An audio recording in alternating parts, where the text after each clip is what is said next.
First question is from Connie Chiwa.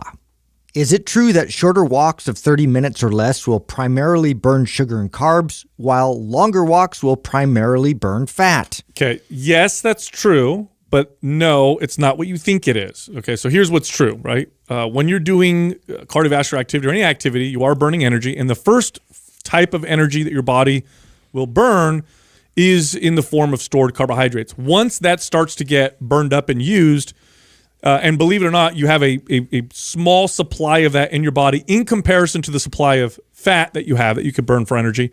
Once that is burned up, then your body starts to burn fat for energy. Now, here's why it's not what you think.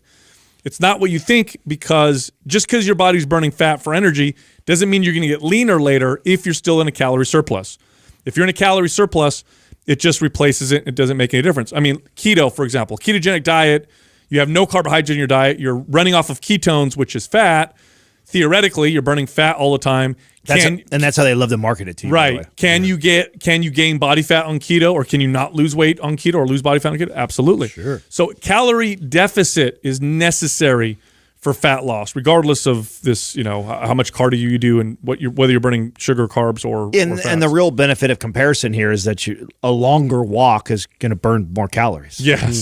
So if I had to compare a 30-minute walk versus somebody who walked for 90 minutes, well, the person who walked 90 minutes is going to burn more fat. That's right. Because they walked longer, and they burn more calories, which will then help them be in a more of a calorie deficit than the other person. Yeah, you cannot get around the simple. This is a rule. This is a law. Okay, you can't get around it's a law of thermodynamics and physics where you must take in less calories than you burn in order for your body to search for fuel from itself to burn. If you're eating more calories than you're burning, or the same amount of calories you're burning, your body's not gonna. First off, let's say you're eating more calories than you were burning, and your body burned calories from its stored fat. Well, where do those extra calories go?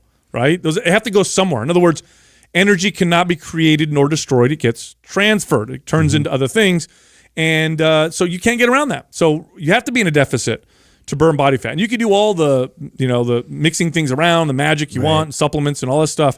But if that's not happening, you're not going to lose body fat. Yeah, at the end of the day, that's all that matters. I mean, people will deplete themselves of glycogen and then do these like crazy intensive workouts and everything just to get, quote unquote, burning through all the sugar and everything else to then, the rest of the day try to burn fat. But if the calories, if you're still in a surplus, like it's all a wash. Well, and yeah, somebody who, for average people, this is the type of content I can't stand that gets spread in our space.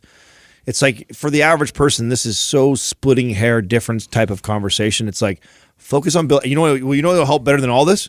Build 5 pounds of muscle. That's it. Yeah. You want to trump walking for 30 minutes or an hour, or, short walks versus long walks. Like go build fat burning materials. That's right. Go build 5 pounds of muscle on your body. Okay. Which, by the way, 5 pounds of muscle distributed amongst your entire body looks like nothing. It won't look like a big difference. You're just tighter. Yes. And your body will naturally on its own, burn more calories, burn more body fat than any of those walks will.